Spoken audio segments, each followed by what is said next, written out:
నమస్కారం దూరదర్శన్ యాదగిరి వార్తలకు స్వాగతం నేను మీ రాజ్ కుమార్ ముందుగా వార్తల్లోని ముఖ్యాంశాలు బనకచర్లపై పవర్ పాయింట్ ప్రెజెంటేషన్ కు రాష్ట్ర ప్రభుత్వం నిర్ణయం రేపు మంత్రులు ఎమ్మెల్యేలు ప్రజా ప్రతినిధులకు వివరించనున్న ఉత్తమ్ పెట్టుబడుల తెలంగాణనే ప్రభుత్వ లక్ష్యమన్న మంత్రి శ్రీధర్ బాబు ఏడాదిన్నరలో 3 లక్షల కోట్ల రూపాయల పెట్టుబడులు తెచ్చామని వెల్లడి బీజేపీ రాష్ట్ర అధ్యక్షుడి ఎంపికకు నేడు కసరత్తు మధ్యాహ్నం నామినేషన్లు ఏకగ్రీవంకు అధిష్టానం మొగ్గు ఎన్నికల పరిశీలనకు హైదరాబాద్ చేరుకున్న శోభా కరంద్లాజే తెలంగాణలో బీజేపీ అధికారంలోకి రావడం ఖాయమన్న అమిత్ షా బీఆర్ఎస్ అవినీతిని కాంగ్రెస్ కూడా కొనసాగిస్తోందని ఆరోపణ రైల్వే ప్రయాణికులకు శుభవార్త రైలు బయలుదేరడానికి 8 గంటల ముందే రిజర్వేషన్ చార్ట్ కేంద్ర మంత్రి అశ్విని వైష్ణవ్ ప్రకటన ఉత్తరాది ఈశాన్య రాష్ట్రాల్లో కుండపోతగా వర్షాలు తెలంగాణకు 2 రోజుల పాటు భారీ వర్ష సూచన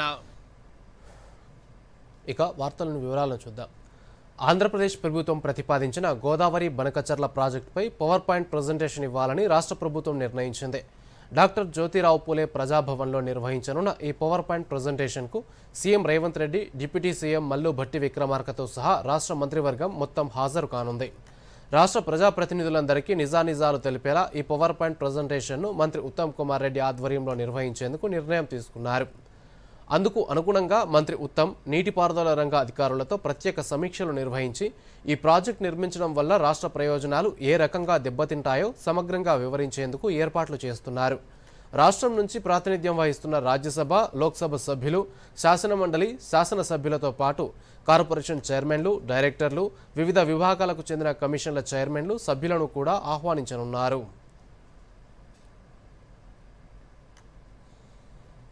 తెలంగాణలో బీజేపీ అధికారంలోకి రావడం ఖాయమని కేంద్ర హోంమంత్రి అమిత్ షా ధీమా వ్యక్తం చేశారు నిజామాబాద్లో పసుపు పోరుడు ప్రారంభోత్సవం అనంతరం అక్కడ నిర్వహించిన బహిరంగ సభలో రాష్ట్ర రాజకీయాలపై అమిత్ షా కీలక వ్యాఖ్యలు చేశారు కార్యకర్తల ఉత్సాహం చూస్తుంటే త్వరలోనే తెలంగాణలో బీజేపీ అధికారంలోకి వస్తుందనే విశ్వాసం కలుగుతోందన్నారు రాష్ట్రంలో గత బీఆర్ఎస్ ప్రభుత్వం అవినీతికి పాల్పడిందని ఇప్పుడు కాంగ్రెస్ రూపంలో అవినీతి కొనసాగుతోందన్నారు తెలంగాణ కాంగ్రెస్ రాష్ట్రాన్ని ఢిల్లీకి ఏటీఎంలా మార్చేసిందని షా విమర్శించారు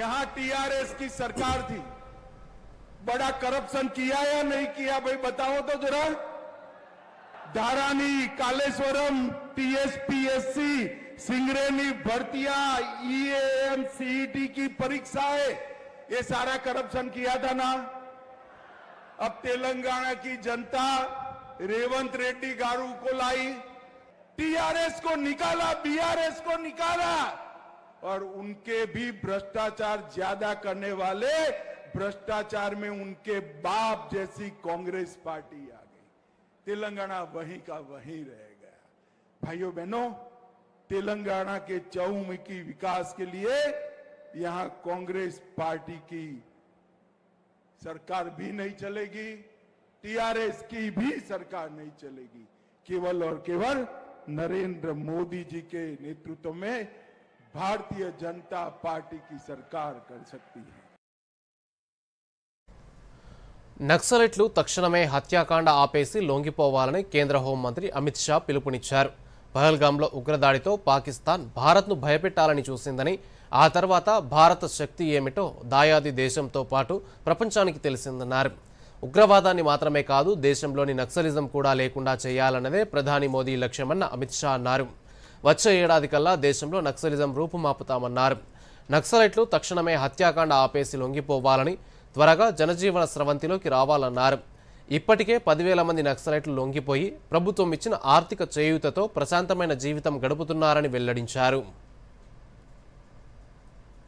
तेलंगाना कांग्रेस पार्टी के अध्यक्ष कहते हैं कि इनको शरण में लाओ कौन ना बोल रहा है भाई जिसको सरेंडर करना है करे मैं इस मंच पर से कहता हूं सारे लोग हथियार छोड़ दो और सरेंडर करो मगर सरेंडर नहीं करेंगे तो हमने तय किया है 31 मार्च 2026 के पहले इस देश से नक्सलवाद को हम समाप्त कर देंगे, समाप्त।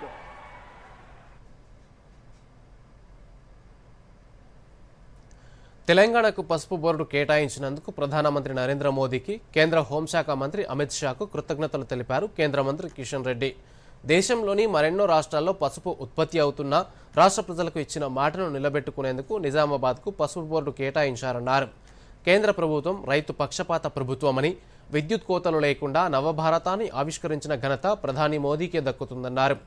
ఎరువుల కోసం రైతులు పడే అవస్థలను కేంద్ర ప్రభుత్వం పరిష్కరించిందన్నారు. సబ్సిడీపై యూరియాను అందజేస్తూ రైతులపై భారాన్ని తగ్గిస్తోందన్నారు. రామగుండం ఎరువుల పరిశ్రమను ప్రారంభించడం ద్వారా కేంద్ర ప్రభుత్వం తెలంగాణ అభివృద్ధి పట్ల ఉన్న చిత్తశుద్ధిని చాటుకుందన్నారు. నరేంద్ర మోడీ గారి ప్రభుత్వము రైతాంగ పక్షపాత ప్రభుత్వము. ఈరోజు మనకందరికీ తెలుసు, ఈ రాష్ట్రంలో విద్యుత్ కోతలు ఉండేది, రైతులు మోటార్లు ఎండిపోతుండేది. మన రాష్ట్రమే కాదు, దేశమంతా కూడా అదే పరిస్థితి. ఈరోజు దేశంలో ఎక్కడ కూడా విద్యుత్ కోతలు లేనటువంటి నూతన భారతదేశాన్ని నరేంద్ర మోడీ గారు ఆవిష్కరించారని మనం చేస్తా ఉన్నాను. ఎరువుల కోసం దుకాణాల దగ్గర రోజుల తరబడి క్యూలో ఉండేవాళ్ళం, గుండెపోటు వచ్చేది, రైతులు లాఠీచార్జ్ జరిగేది. ఈరోజు ఎరువుల కొరత లేనటువంటి నూతన భారతాన్ని నరేంద్ర మోడీ గారు ఆవిష్కరించారు. యూరియా కానీ, డిఏపి కానీ ఎక్కడ కావాలన్నా, ఎంత కావాలన్నా, ఎవరికి కావాలన్నా ఈరోజు కేంద్ర ప్రభుత్వము ఎరువులు ఇస్తున్నది. పెట్టుబడుల తెలంగాణ అన్నదే ప్రభుత్వ నినాదం, లక్ష్యమని రాష్ట్ర ఐటీ పరిశ్రమల శాఖ మంత్రి శ్రీధర్ బాబు అన్నారు.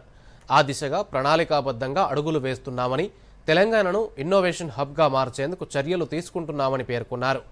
హైటెక్స్లో జరిగిన industrial innovation and technology expo ముగింపు వేడుకలకు మంత్రి శ్రీధర్ బాబు ముఖ్య అతిథిగా హాజరయ్యారు. ఈ సందర్భంగా మంత్రి మాట్లాడుతూ, ఈ ఆర్థిక సంవత్సరం మొదటి త్రైమాసికంలో రాష్ట్ర నెలవారీ అభివృద్ధి రేటు 2.9% ఉందని, అదే జాతీయ సగటు 0.52% మాత్రమే ఉందని వెల్లడించారు. ఇంధన వినియోగంలో 15.6%, జీఎస్టీ వసూళ్లలో 9.8%, పేరోల్ ఎన్రోల్మెంట్స్లో 13.9% వృద్ధి రేటు నమోదైందని వివరించారు. తెలంగాణకు ఏడాదిన్నర కాలంలోనే 3 లక్షల కోట్లకు పైగా పెట్టుబడులు తీసుకొచ్చామని, ఒక్క లైఫ్ సైన్సెస్ రంగంలోనే 40,000 కోట్ల పెట్టుబడులు వచ్చినట్టు శ్రీధర్బాబు చెప్పారు. రాష్ట్రంలో కొత్తగా 150 కొత్త ప్రాజెక్టులు మొదలయ్యాయని, వాటి ద్వారా 51,000 మంది ప్రత్యక్షంగాను, మరో 1,50,000 మందికి పరోక్షంగాను ఉపాధి అవకాశాలు లభించినట్టు తెలిపారు.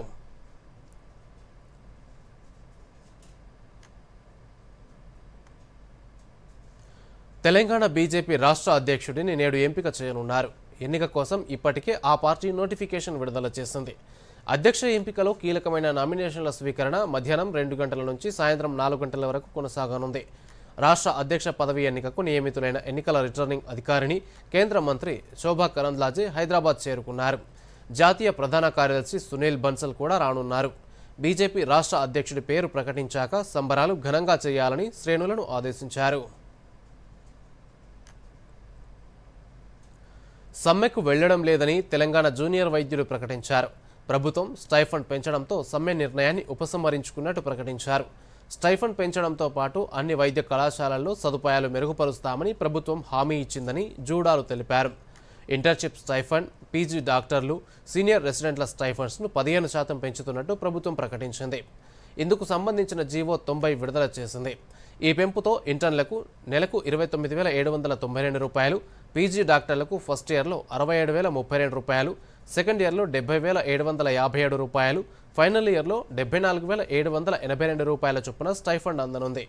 ఈ సందర్భంగా సంగారెడ్డిలోని వైద్యారోగ్య శాఖ మంత్రి దామోదర రాజనరసింహ నివాసంలో రాష్ట్ర జూనియర్ డాక్టర్స్ అసోసియేషన్ ప్రతినిధులు కలిసి ధన్యవాదాలు తెలిపారు.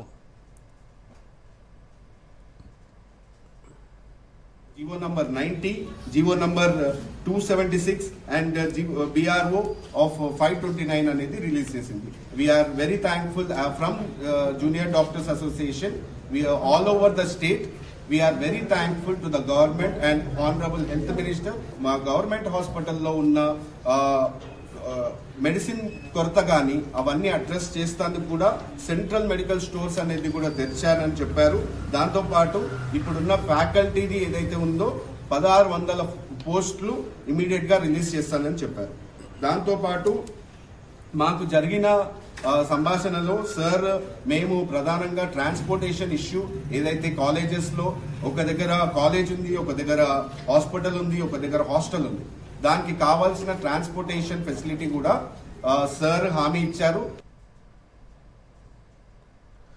రైలు ప్రయాణికులకు భారతీయ రైల్వే శాఖ శుభవార్త అందించింది. ఇకపై రిజర్వేషన్ చార్ట్ను రైలు బయలుదేరడానికి 8 గంటల ముందే సిద్ధం చేస్తారు.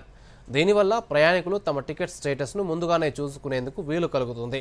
ప్రస్తుతం రిజర్వేషన్ చార్ట్ను రైలు బయలుదేరడానికి 4 గంటల ముందు మాత్రమే విడుదల చేస్తున్నారు. ఈ కొత్త నిర్ణయంతో ప్రయాణికులకు, ముఖ్యంగా వెయిటింగ్ లిస్ట్ టికెట్లు ఉన్నవారికి ఊరట లభించనుంది.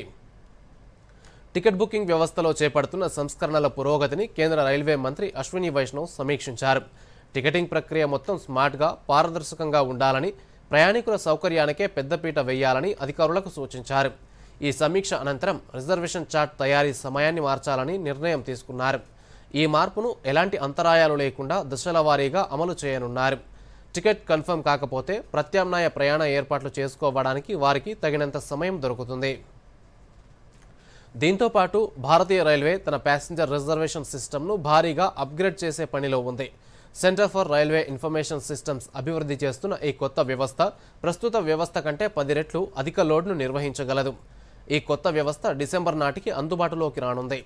కొత్త PRS వ్యవస్థలో ప్రయాణికుల సౌలభ్యం కోసం సులభమైన ఇంటర్ఫేస్, ఛార్జీల క్యాలెండర్, సీట్ల ఎంపికలో ప్రాధాన్యత వంటి అధునాతన ఫీచర్లను కూడా తీసుకురానున్నారు. దివ్యాంగులు, విద్యార్థులు, రోగులకు అవసరమైన సపోర్ట్ను కూడా ఇందులో ఇంటిగ్రేట్ చేయనున్నారు. మరోవైపు జూలై 1 నుంచి IRCTC వెబ్సైట్, మొబైల్ యాప్లో తత్కాల్ టికెట్లు బుక్ చేసుకోవాలంటే తప్పనిసరిగా ధృవీకరించిన యూజర్లు మాత్రమే అనుమతించబడతారు.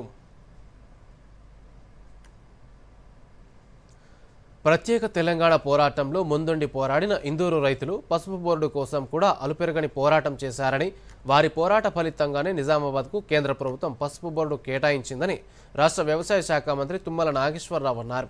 తెలంగాణకు పసుపు బోర్డు కేటాయించిన ప్రధానమంత్రి నరేంద్ర మోదీకి, కేంద్ర ప్రభుత్వ పెద్దలకు, స్థానిక ప్రజాప్రతినిధులకు మంత్రి తుమ్మల కృతజ్ఞతలు తెలిపారు. భవిష్యత్తులో కూడా రైతుల సంక్షేమానికి సంబంధించిన అంశాల్లో రాష్ట్రానికి సహాయ సహకారాలు కొనసాగించాలని విజ్ఞప్తి చేశారు. ఈనాడు మోడీ గారి ఆధ్వర్యంలో కేంద్ర ప్రభుత్వం తెలంగాణ ప్రజల్ని, పసుపు రైతుల్ని, వారి యొక్క పోరాటాన్ని గమనించి ఈ యొక్క పసుపు బోర్డుని భారతదేశంలో తెలంగాణ రాష్ట్రానికి ఇవ్వటం, అందులో కూడా తెలంగాణలో కూడా ముందుండి పోరాడినటువంటి ఇందూరు రైతులకి ఆ గౌరవం దక్కటం ఈ దేశానికి గర్వకారణం. ఈ పుణ్య కార్యక్రమానికి, ఈ యొక్క భరతమాతకి పసుపు పారాణిని దిద్దేటటువంటి ఈ పసుపు పంటకి, దివ్య ఔషధమైనటువంటి ఈ పంటకి భవిష్యత్తుని కల్పించినటువంటి కేంద్ర ప్రభుత్వానికి, అమిత్ షా గారికి, మోడీ గారికి, ప్రయత్నం చేసిన ప్రతి ఒక్కరికి కూడా ధన్యవాదాలు తెలియజేస్తూ,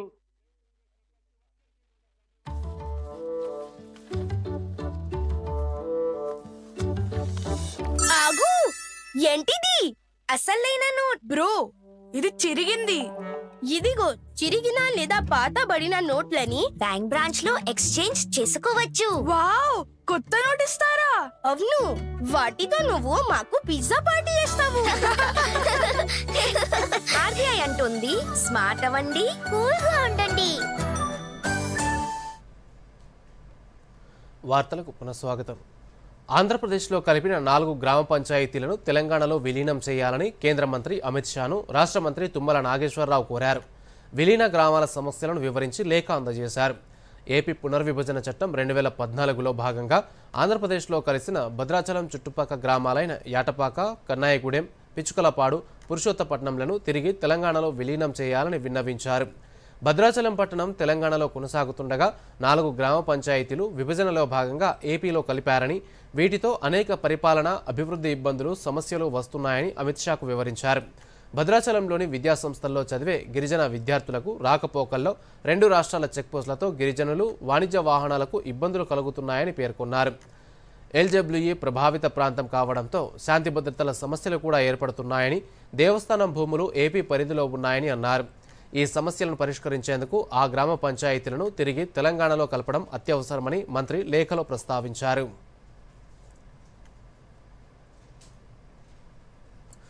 నదుల అనుసంధానం ముసుగుతో ఆంధ్రప్రదేశ్ ప్రభుత్వం చేపట్టనున్న బనకచర్ల ప్రాజెక్టుకు కేంద్ర మార్గం సుగమం చేస్తోందని బీఆర్ఎస్ పార్టీ కార్యనిర్వాహక అధ్యక్షుడు కేటీఆర్ ఆరోపించారు. గోదావరిపై తెలంగాణ రైతుల హక్కులను కాలరాస్తున్నారంటూ విమర్శించారు. తెలంగాణలో బీజేపీ ఎప్పటికీ అధికారంలోకి రాదన్న కేటీఆర్ కాంగ్రెస్ పట్ల మోదీ ప్రభుత్వం సానుకూలంగా వ్యవహరిస్తోందని ఆరోపించారు. రేవంత్ రెడ్డి ప్రభుత్వ అవినీతిపై కేంద్ర ప్రభుత్వం విచారణ చేపట్టాలని కేటీఆర్ డిమాండ్ చేశారు. ఫోన్ ట్యాపింగ్ కేసుపై TPCC chief MLC Mahesh Kumar Goud మరోసారి కీలక వ్యాఖ్యలు చేశారు. ఓ మీడియా సంస్థ రౌండ్ టేబుల్ సమావేశంలో పాల్గొన్న అనంతరం ఆయన మీడియాతో మాట్లాడుతూ మీడియా సంస్థలపై దాడులు హేయమైన చర్యగా అభివర్ణించారు. ఫోన్ ట్యాపింగ్తో ఎన్నికల్లో లబ్ధి పొందాలని బీఆర్ఎస్ నేతలు పన్నాగం పన్నారని, రాజకీయ నాయకులు, సినీతారలు, జడ్జీలు, మహిళా ఐఏఎస్ అధికారులు చివరకు సొంత పార్టీ నేతల ఫోన్లను సైతం ట్యాపింగ్ చేశారని ఆరోపించారు. ఫోన్ ట్యాపింగ్ దేశ చరిత్రలో అమానుష చర్యగా పేర్కొన్న మహేష్ కుమార్ గౌడ్ ఫోన్ ట్యాపింగ్తో వ్యక్తిగత స్వేచ్ఛను హరించే హక్కు ఎవరిచ్చారని ప్రశ్నించారు. ఫోన్ ట్యాపింగ్ ప్రభాకర్ రావు, రాధాకృష్ణ మాత్రమే కాదు, అప్పటి సీఎం, మంత్రివర్గం, అధికారులు, DGP, legal principal secretary, home secretary బాధ్యత వహించాలని మహేష్ కుమార్ గౌడ్ డిమాండ్ చేశారు. ఆసిఫాబాద్ నియోజకవర్గానికి చెందిన కాంగ్రెస్ అభ్యర్థి రావి శ్రీనివాస్ను 6 ఏళ్ల పాటు పార్టీ నుంచి సస్పెండ్ చేస్తున్నట్టు టీపీసీసీ క్రమశిక్షణా కమిటీ ప్రకటించింది. పార్టీ వ్యతిరేక కార్యకలాపాల్లో పాల్గొన్నందుకే ఈ కఠిన చర్య తీసుకున్నట్టు తెలిపింది. క్రమశిక్షణ committee chairman MP Mallu Ravi అధ్యక్షతన జరిగిన సమావేశంలో ఈ మేరకు ఏకగ్రీవంగా నిర్ణయం తీసుకున్నారు. డీసీసీ అధ్యక్షుడు విశ్వప్రసాద్ అందించిన ఫిర్యాదును పరిశీలించిన అనంతరం రావి శ్రీనివాస్ను సస్పెండ్ చేశారు. తెలంగాణ బీజేపీ నేత మెదక్ ఎంపీ రఘునందన్ రావుకు మరోసారి బెదిరింపు కాల్ వచ్చింది. ఆపరేషన్ కగర్ను తక్షణమే ఆపకపోతే చంపేస్తామని, అందులో మావోయిస్టుల పేరుతో హెచ్చరించారు. తమ మనుషులంతా హైదరాబాద్లో ఉన్నారని, దమ్ముంటే కాపాడుకోవాలని సవాల్ విసిరారు. కాగా 2 రోజుల క్రితం హైదరాబాద్లోని యశోద ఆసుపత్రిలో రఘునందన్ కాలికి శస్త్రచికిత్స చేయించుకున్నారు. అక్కడ చికిత్స పొందుతుండగా ఈ ఫోన్ కాల్ వచ్చింది. జూన్ 23న మొదటి బెదిరింపు ఫోన్ కాల్ రావడంతో తెలంగాణ డీజీపీతో పాటు సంగారెడ్డి, మెదక్ ఎస్పీలకు రఘునందన్ ఫిర్యాదు చేశారు. ఈ బెదిరింపు కాల్స్పై క్షుణ్ణంగా దర్యాప్తు చేసిన పోలీస్ శాఖ ఆయనకు అదనపు భద్రత అవసరమని నిర్ణయించింది. ఈ మేరకు రఘునందన్ రావుకు అదనపు భద్రత కల్పించాలని మెదక్ జిల్లా పోలీస్ అధికారులను ఆదేశాలు జారీ చేసింది. తాజాగా మరోసారి హెచ్చరిక కాల్ రావడంతో పోలీసులు మరింత అప్రమత్తమయ్యారు. తెలంగాణ భవన్ వద్ద పోలీసులను అడ్డుకున్న బీఆర్ఎస్ నేతలు, కార్యకర్తలపై బంజారాహిల్స్ పోలీసులు కేసు నమోదు చేశారు. నిన్న ఓ మీడియా సంస్థపై దాడి అనంతరం సదరు న్యూస్ ఛానల్ ఫిర్యాదు మేరకు కేసు నమోదు చేసుకున్నారు పోలీసులు. ఈ కేసులో బీఆర్ఎస్వి అధ్యక్షుడు గెల్లు శ్రీనివాస్ యాదవ్ సహా ఇతర నేతలను తెలంగాణ భవన్లో అదుపులోకి తీసుకున్నారు. ఈ క్రమంలో పోలీసుల విధులకు ఆటంకం కలిగించారన్న కారణంతో శాసనమండలి ప్రతిపక్ష నేత, మాజీ ఎమ్మెల్యే బాల్క సుమన్ సహా పలువురు బీఆర్ఎస్ నేతలపై పోలీసులు కేసు నమోదు చేశారు. ప్రజల సమస్యలను కాంగ్రెస్, బీజేపీ నేతలు పక్కదారి పట్టిస్తున్నారని బీఆర్ఎస్ నేత ఆర్ఎస్ ప్రవీణ్ కుమార్ అన్నారు. ఫోన్ ట్యాపింగ్ అంశంతో ప్రజల దృష్టిని మళ్లిస్తున్నారని విమర్శించారు. బీఆర్ఎస్ కార్యనిర్వాహక అధ్యక్షుడు కేటీఆర్పై ఓ మీడియా సంస్థ నిరాధారమైన వార్తలు ప్రసారం చేస్తోందని ఆరోపించారు. పోలీసులు పక్షపాత వైఖరితో వ్యవహరిస్తున్నారన్నారు. హైదరాబాద్లో మీడియాతో మాట్లాడుతూ ఫోన్ ట్యాపింగ్ అంశాన్ని టీవీ సీరియల్లా నడిపిస్తున్నారని, మాజీ ఐపీఎస్ అధికారిగా టెలిగ్రాఫ్ చట్టం గురించి తనకు తెలుసన్నారు. దేశంలో ఏ ముఖ్యమంత్రి కూడా ఫోన్ ట్యాపింగ్ చేయమని ఆదేశాలు ఇవ్వరని, మాజీ పోలీస్ అధికారి ప్రభాకర్ రావుకు అనేక మంది ఐపీఎస్ అధికారుల దగ్గర పనిచేసిన అనుభవం ఉందన్నారు.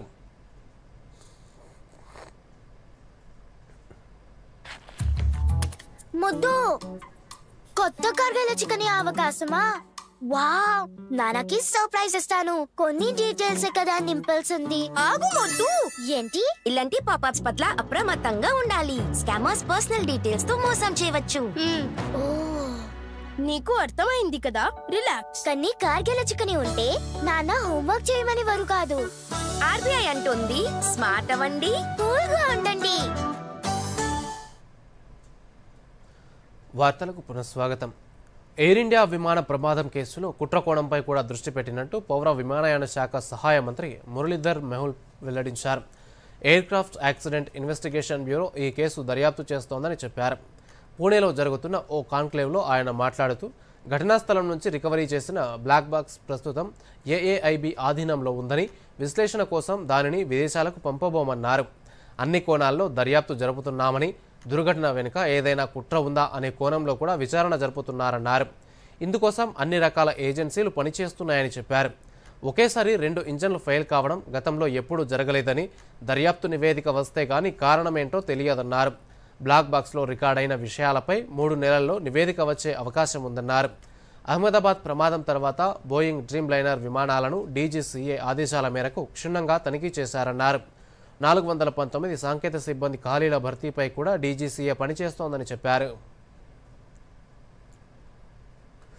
ఒడిశాలోని పూరి జగన్నాథ రథయాత్రలో గుండిచా ఆలయం వద్ద జరిగిన తొక్కిసలాటలో 3 మృతి చెందగా 50 మందికి పైగా గాయపడిన ఘటనపై దర్యాప్తు కొనసాగుతోంది. ఈ ఘటనకు సంబంధించి ఒడిశా ప్రభుత్వం జిల్లా collector Siddharth Shankar Swain, Puri police superintendent Vineet అగర్వాల్ను బదిలీ చేస్తూ ఉత్తర్వులు జారీ చేసింది. ఘటనపై పూర్తిస్థాయి దర్యాప్తు కొనసాగుతుందని అధికారులు పేర్కొన్నారు. ఖుర్దా కలెక్టర్ చంచల్ రాణా జిల్లా నూతన మ్యాజిస్ట్రేట్గా బాధ్యతలు స్వీకరిస్తారని, ప్రస్తుతం ఏడీజీగా ఉన్న సీనియర్ పోలీస్ అధికారి పినాక్ మిశ్రా ఎస్పీగా విధుల్లో చేరతారని ఒడిశా ముఖ్యమంత్రి కార్యాలయం వెల్లడించింది. కాగా ఈ దుర్ఘటనలో మరణించిన కుటుంబాలకు ఒడిశా ప్రభుత్వం 25 లక్షల రూపాయల చొప్పున పరిహారం ప్రకటించింది.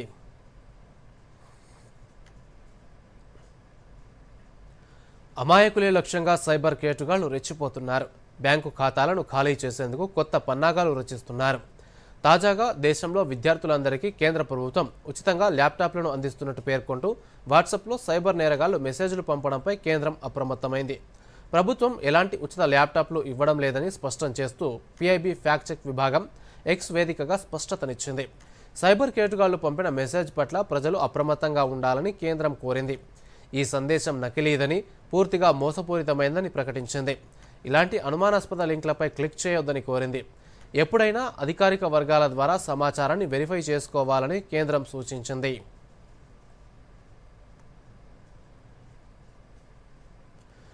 ఇరాన్ విదేశాంగ మంత్రి సయ్యద్ అబ్బాస్ అరాగ్జీతో విదేశాంగ శాఖ మంత్రి జైశంకర్ ఫోన్లో సంభాషించారు. ఇరాన్పై ఇజ్రాయెల్, అమెరికా దాడులు, ఆ ప్రాంతంలోని తాజా పరిణామాలు, ద్వైపాక్షిక సంబంధాలకు సంబంధించి చర్చించారు. ఈ విషయాన్ని ఇరాన్ రాయబార కార్యాలయం ఎక్స్ వేదికగా వెల్లడించింది. గాజాలో జరుగుతున్న యుద్ధాన్ని ముగించి సంధి కుదుర్చుకోవాలని అమెరికా అధ్యక్షుడు ట్రంప్ ఇజ్రాయెల్కు సూచించారు. ఈ మేరకు ఆయన సోషల్ మీడియా ట్రూత్లో పోస్ట్ పెట్టారు. గాజాతో ఒప్పందం చేసుకుని బందీలను వెనక్కి తీసుకురావాలని పేర్కొన్నారు. గాజా, ఇజ్రాయెల్ మధ్య వచ్చే వారం సంధి కుదురుతుందని ప్రకటించిన కొన్ని గంటల్లోనే మరోసారి సోషల్ మీడియాలో పోస్ట్ పెట్టారు. ఇజ్రాయెల్ ప్రధాని నెతన్యాహు ప్రస్తుతం హమాస్తో చర్చలు జరుపుతున్నారని, ఆ ఒప్పందం కుదిరితే బందీలు వెనక్కి వస్తారని ట్రంప్ పేర్కొన్నారు. ఒకవేళ ట్రంప్ చెప్పినట్టుగా ఇజ్రాయెల్, హమాస్ మధ్య సంధి కుదిరితే హమాస్ చెరలో ఉన్న 49 మందికి విముక్తి లభిస్తుంది. వాణిజ్య వార్తల సమాహారం బిజినెస్ న్యూస్ చూద్దాం ఇప్పుడు.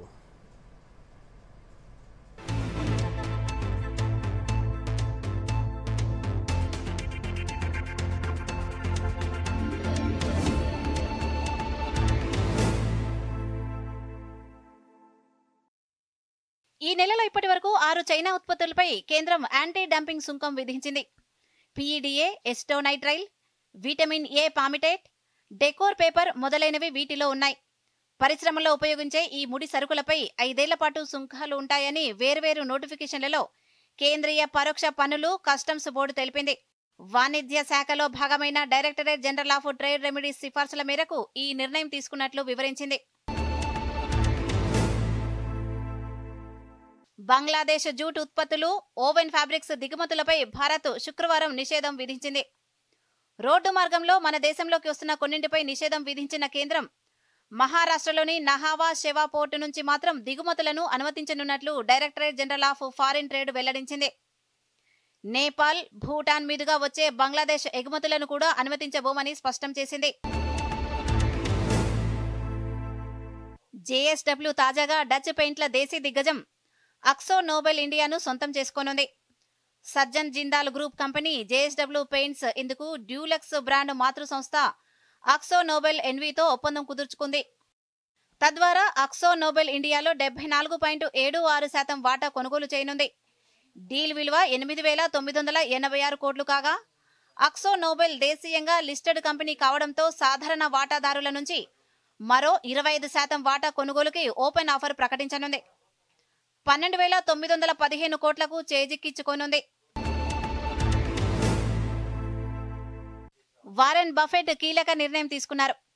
తాజాగా ఆయన $6 బిలియన్ అంటే దాదాపు 50,000 కోట్ల రూపాయలకు పైగా విలువైన బెర్క్షైర్ షేర్లను గేట్స్ ఫౌండేషన్ తో పాటు మరో 4 కుటుంబ చారిటీ సంస్థలకు విరాళంగా ఇస్తున్నట్లు ప్రకటించారు.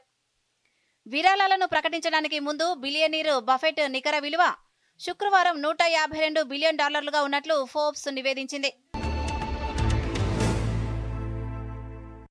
హైదరాబాద్ లో 22 క్యారెట్ల 10 గ్రాముల బంగారం 89,300 రూపాయలుగా ఉంది.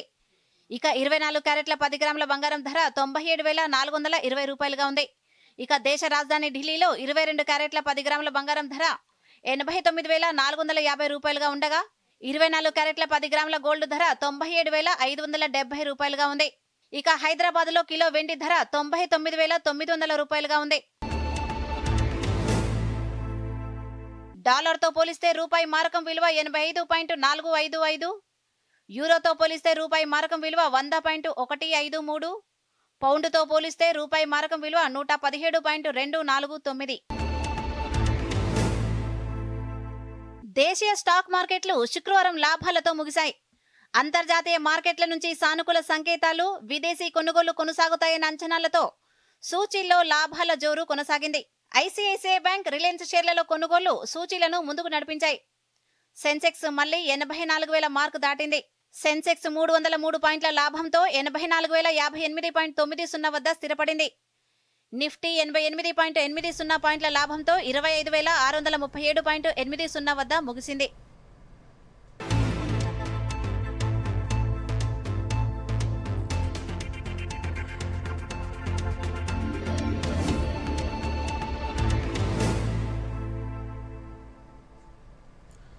ఉత్తరాది ఈశాన్య రాష్ట్రాలను భారీ వర్షాలు ముంచెత్తుతున్నాయి.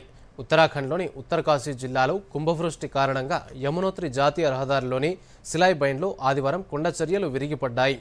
దీంతో నిర్మాణంలో ఉన్న ఓ హోటల్ కుప్పకూలింది. వరదల కారణంగా చార్ధామ్ యాత్రను 24 గంటల పాటు అధికారులు నిలిపివేశారు. హరిద్వార్, రిషికేశ్, శ్రీనగర్, రుద్రప్రయాగ్, సోన్ప్రయాగ్, దెహ్రాదూన్, నైనిటాల్, తెహ్రీలో ఉన్న యాత్రికులను ఎక్కడికక్కడే ఆపేశారు. జార్ఖండ్లోని తూర్పు సింగ్భూమ్ జిల్లాలో 80% అధిక వర్షపాతం నమోదైంది.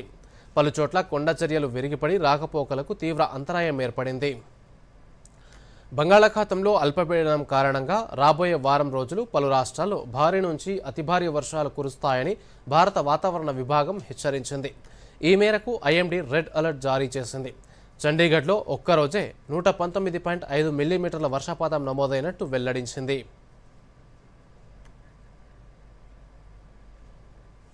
ఇక వార్తలు ముగించే ముందు ముఖ్యాంశాలు మరోసారి. బనకచర్లపై పవర్ పాయింట్ ప్రజెంటేషన్కు రాష్ట్ర ప్రభుత్వం నిర్ణయం.